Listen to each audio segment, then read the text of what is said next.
जय हिंद। मैं राजकुमार मिश्रा।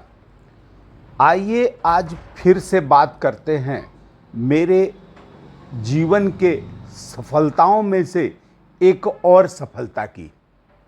देखिए, बात ये 2014 की है। मैं छत्तीसगढ़ उच्च न्यायालय में एक जनहित याचिका पेश किया था। उसका नंबर था 14/2014। इस जनहित याचिका में मैंने मांग किया था कि जो सीसीटीएनएस योजना है इसको छत्तीसगढ़ में भी लागू किया जाए। ये योजना क्या है?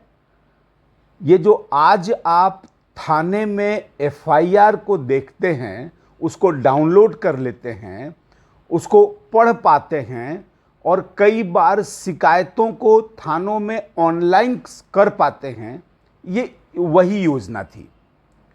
मेरे इस जनहित याचिका पर सुनवाई हुआ। मैंने इस संबंध में मांग किया था कि इस बहुउद्देशीय एवं बहु लाभकारी सीसीटीएनएस योजना, जिसमें आम जनता के द्वारा इंटरनेट के माध्यम से घर बैठे थानों में शिकायत या रिपोर्ट लिखाने के अतिरिक्त पुलिस अधिकारी विभिन्न प्रकार के अपराधों की जांच, अपराधियों की खोज, प्रकरण का न्यायालय में तीव्र गति से विचारण एवं विभिन्न प्रकार के दस्तावेजों का संकलन तथा गुमशुदा व्यक्तियों के खोज आदि में सहयोग करने वाली इस योजना को लागू करने का आदेश दिया जाए। मेरे इस जनहित याचिका की सुनवाई हुई। माननीय छत्तीसगढ़ उच्च न्यायालय में छत्तीसगढ़ सरकार के द्वारा विस्तृत जवाब पेश किया गया।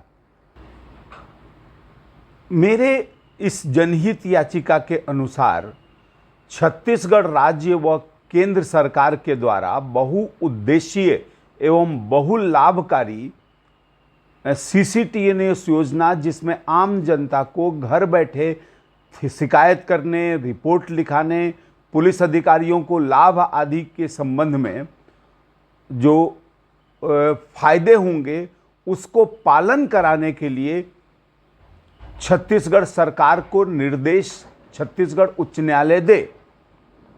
मेरी इस याचिका पर सुनवाई हुई और सुनवाई होने के बाद छत्तीसगढ़ सरकार के द्वारा इसमें जवाब दिया गया।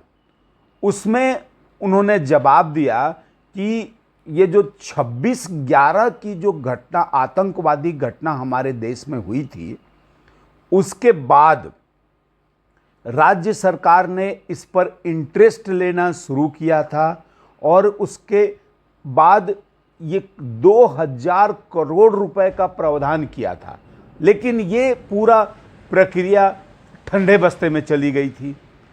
इस प्रकरण को फिर से जिंदा करने के लिए, नियमों को लागू कराने के लिए जब मैं ये जनहित याचिका पेश किया तो राज्य सरकार के द्वारा अलग बातें बताई गई थी, केंद्र सरकार के द्वारा अलग बातें बताई गई थी।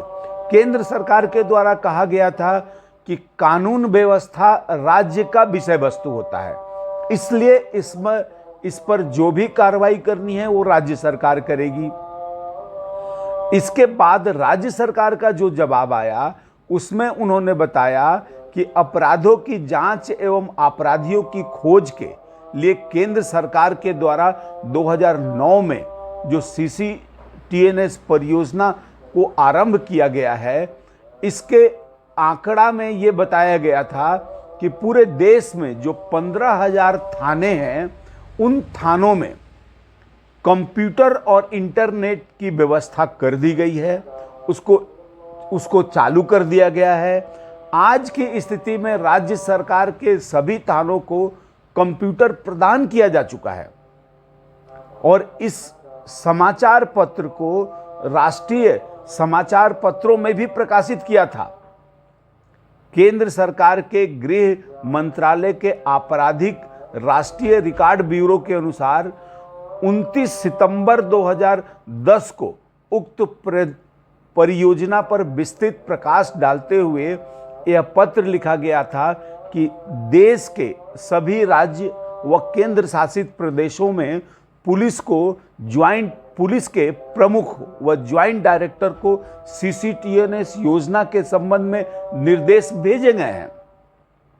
इस योजना के तहत अपराधियों का फिंगरप्रिंट, फोटोग्राफ, डेमोग्राफी आदि के संबंध में उचित कार्रवाई और निर्देश भी दिया गया है।